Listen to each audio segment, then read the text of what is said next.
I've previously mentioned that Firebug is a Firefox extension that adds developer tools to Firefox.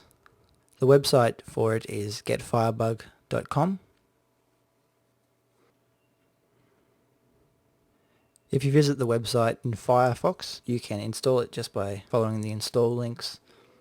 There's some documentation and things here as well. Firebug provides tools for working with HTML in a page, working with JavaScript, and that means things like being able to view the JavaScript files that are currently loaded, debugging JavaScript, and working with the JavaScript console. There's similar tools for CSS, so you can view which CSS files are currently loaded, what styles are applied to various DOM elements, and change those on the fly if you want to. And there's also tools in Firebug for network analysis, so you can see the gets, posts, etc. across the wire, view the headers and the bodies of the network traffic. Let's have a quick look at Firebug. This is Firefox 3.5 and I've installed the Firebug add-on. To open Firebug, you click the little bug icon in the bottom right of the screen and the Firebug window opens. You can also right click and say open Firebug in a new window, and that will give you Firebug as an external window. Let's start by looking at the HTML tab. Obviously the HTML tab allows you to view the current markup of the web page you're looking at. It's similar to using view source, except that it will reflect changes to the DOM. So if you're doing some AJAX and adding or removing parts of the page, the Firebug HTML tab will always show the latest document object model. So the tab allows you to browse through the document object model. It allows you to correlate DOM elements to the parts of the page. So this goes in both directions. If you select the DOM element in the HTML tab, it's highlighted in the page, and you can select a DOM element in the page and it'll be highlighted in the HTML tab.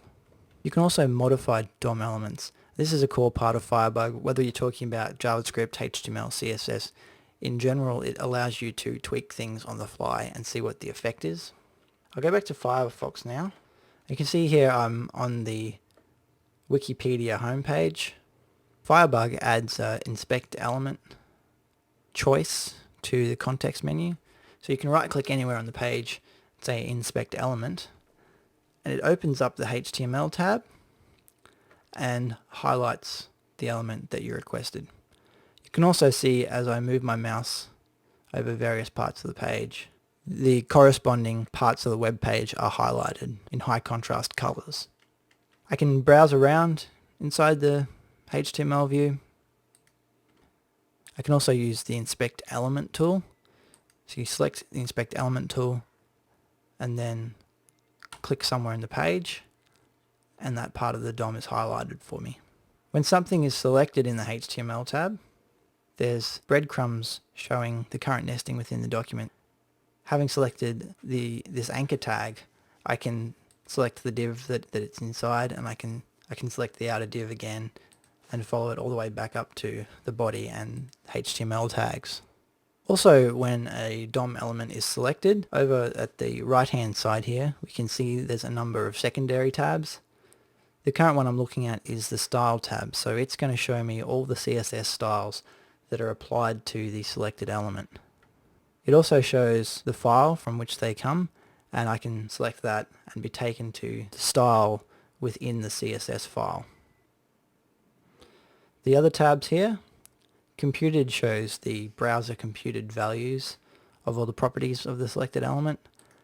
Layout is a very helpful tab. It shows things like the current width and height, paddings, borders and margins. It's very helpful when trying to work with layouts. As usual for Firebug, I can directly select values and change them. And finally, the DOM subtab, which shows the detail of the document object model for the selected element. Just as I can edit various CSS values and things, I can also directly edit the actual content of the HTML to experiment with some changes and what they might look like. So for example, I can right click, select edit on the div containing this text, and I can edit that and see the results.